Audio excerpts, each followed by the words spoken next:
Historias y relatos fantásticos. En Mantay, un pueblo agrícola y ganadero, la vida gira en torno a la tierra. Los campos se extienden como un mosaico de esfuerzo y esperanza, donde cada surco, cada terreno cuenta una historia de trabajo arduo y paciencia infinita. Los campesinos, con manos curtidas por el sol y el viento, ven en sus cosechas el fruto de su dedicación, un tesoro que alimenta no solo sus cuerpos, sino también sus almas. Sin embargo, entre la belleza de los sembríos y la satisfacción de ver crecer la vida, hay una sombra que acecha: las plagas. Bandadas de palomas, pichitangas, chernes y otros tipos de aves que surcan los cielos, no como mensajeras de paz, sino como ladronas de granos. Junto a ellas, los ratones, las tarucas que bajan desde las alturas y hasta el zorrino compiten por sobrevivir en este hábitat compartido. Para los hombres y mujeres de Mantay, cada día es una batalla silenciosa entre el fruto de su esfuerzo y el instinto de supervivencia de quienes también llaman a este valle su hogar. El último trino, una historia de supervivencia.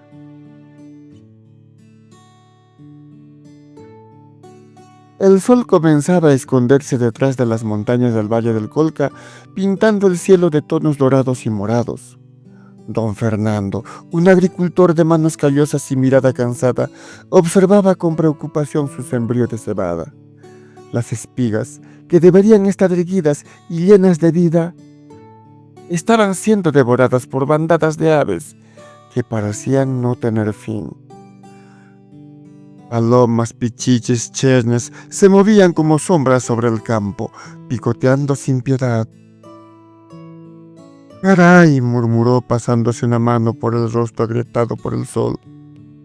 «Si esto sigue así, perderemos la cosecha».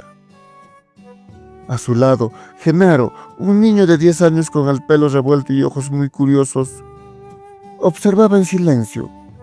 En sus manos sostenía una hundilla de madera, simple pero bien hecha, con una tira de cuero desgastada por el uso. Don Fernando miró al niño y luego al campo con una expresión que mezclaba frustración y determinación. «Escucha, Genaro», dijo señalando a las aves. «Esto no es solo nuestro problema, es de todo el pueblo. Si no protegemos la cosecha, no habrá pan para nadie».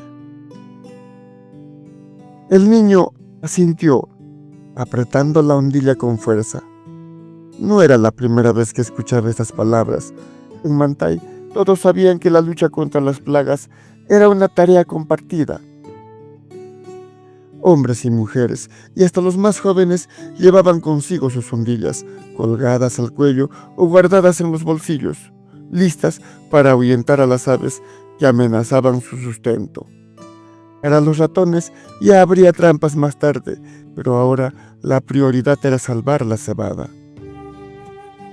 Don Fernando colocó una mano firme sobre el hombro de Genaro. «Usa este cachajere, esta hundilla, con mucho cuidado», le dijo señalando el arma. «Este no es un juego, es nuestra forma de proteger lo que tanto nos costó conseguir». El niño asintió de nuevo, sintiendo el peso de la responsabilidad sobre sus pequeños hombros. Mientras el sol se despedía del valle, Genaro miró hacia el campo, donde las aves seguían con su festín. Sabía que al día siguiente tendría que hacer su parte.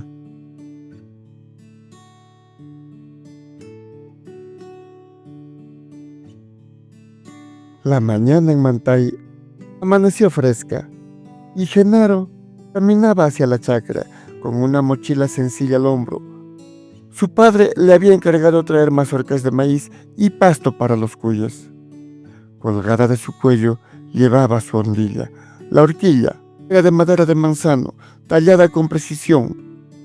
El sostén de piedra Era de cuero resistente y las tiras elásticas cortadas de una cámara de llanta de carro, fuertes y flexibles. Era una herramienta humilde, pero poderosa, aunque Genaro aún no la dominaba como su padre.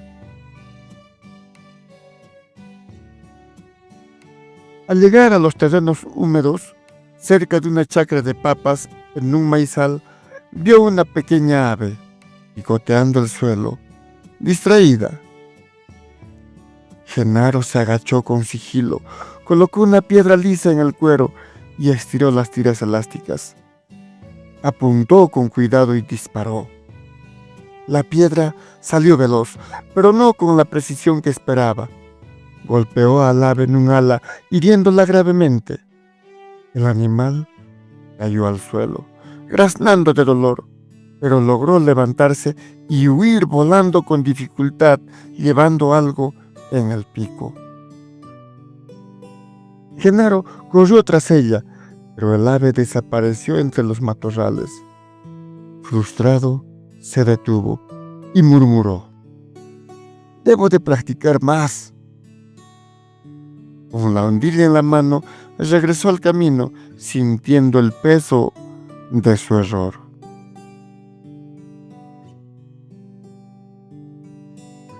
El ave, con un ala rota y el cuerpo sacudido por espasmos de dolor, comenzó su travesía. En su pico llevaba 2 gusanos, uno más grande que el otro, apretados con firmeza, como si fueran su única razón para seguir adelante. Cada paso que daba era una batalla. Su ala izquierda, inútil y sangrante, arrastraba por el suelo, dejando un rastro de plumas ensangrentadas y tierra revuelta. Aún así, avanzaba. El primer muro de piedra se alzó frente a ella. Era bajo, antiguo, cubierto de musgo. El ave saltó torpemente, cayendo del otro lado en un pastizal húmedo. Las gotas de rocío se mezclaban con la sangre que goteaba de su ala, pero no se detuvo, siguió arrastrándose, dejando un rastro rojizo sobre la hierba.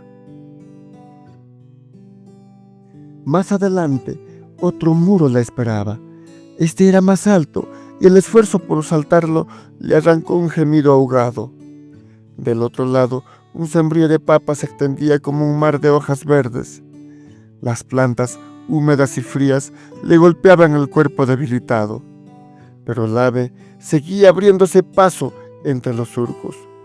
Cada movimiento era una agonía y las manchas de sangre en las hojas marcaban su camino. Un tercer muro la llevó a un terreno de maíz, donde las hojas largas y afiladas le rozaban las heridas. El ave forcejeó, empujándose con las patas y el ala sana, mientras gotas de sangre caían al suelo. Cada muro que atravesaba parecía robarle un poco más de su fuerza, pero no soltaba los gusanos. No podía, no debía. Finalmente, después de lo que pareció una eternidad, llegó a la base de un viejo manzano. Allí, exhausta y al borde del colapso, se detuvo. Su cuerpo temblaba y su respiración era apenas un susurro entrecortado. Con los ojos vidriosos, pero muy determinados, miró hacia las ramas, a las ramas altas, donde las hojas verdes brillaban bajo el sol de la mañana. Se quedó allí, inmóvil, con los gusanos aún firmes en su pico y un rastro de sangre que marcaba su camino hasta ese lugar.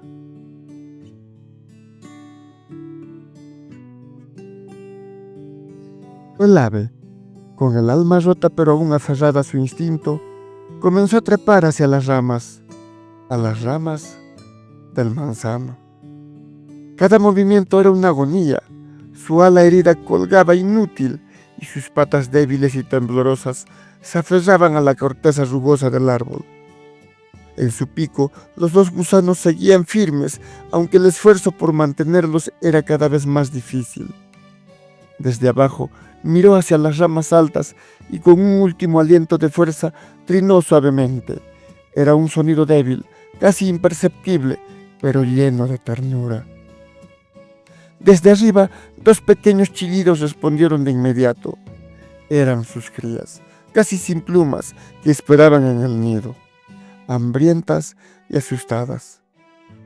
El sonido de sus pequeños picos se abrían y cerraban desesperadamente. Aquello le dio al ave una razón para seguir. Con cada trino que emitía, las crías respondían con ansiedad, moviéndose en el nido, incapaces de entender por qué su madre tardaba tanto. El ave continuó su ascenso, lenta y dolorosamente. Las ramas se mecían bajo su peso liviano y las gotas de sangre que caían al suelo marcaban su camino.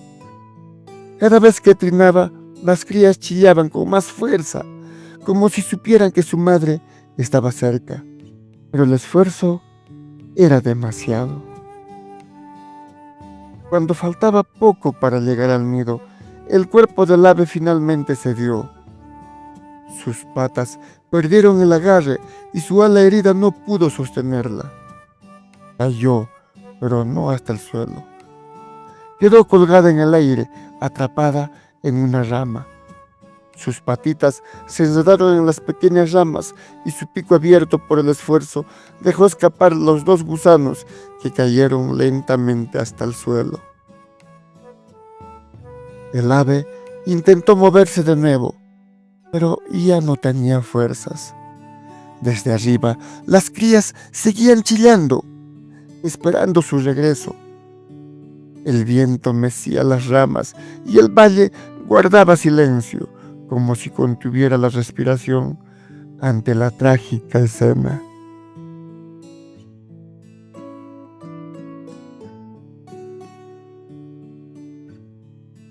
Las crías, casi sin plumas y con los ojos aún cerrados, seguían chillando desde el nido. Sus pequeños cuerpos temblaban de hambre y de frío, y cada trino que emitía era un grito desesperado por su madre. Pero esta vez no hubo respuestas de parte de la madre. El ave no trinó de vuelta. El silencio que siguió fue aterrador. La tarde se convirtió pronto en noche y el frío del Valle del Colca comenzó a apoderarse del aire. Las crías, confundidas y asustadas, se acurrucaron una contra la otra, buscando calor en sus pequeños cuerpos. Sus chillidos se hicieron más débiles, más espaciados, como si supieran que algo andaba mal. El viento helado sacudía las ramas del manzano y las hojas susurraban como si lamentaran la ausencia de la madre. Una de las crías, la más pequeña, intentó moverse hacia el borde del nido, como si esperara ver a su madre acercarse en cualquier momento. Pero con aquellos ojitos aún cerrados, solo encontró oscuridad y el vacío.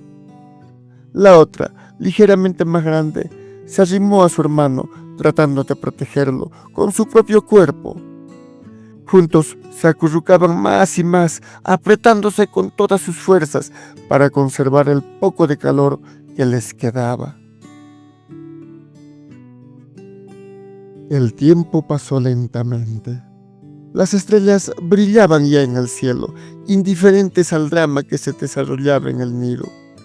Las crías, exhaustas y débiles, dejaron de chillar. Solo se escuchaba el sonido del viento y el crujido de las ramas. Poco a poco se apretaron aún más fuerte entre sí, como si supieran que era su única esperanza. El frío era implacable y la noche parecía no tener fin.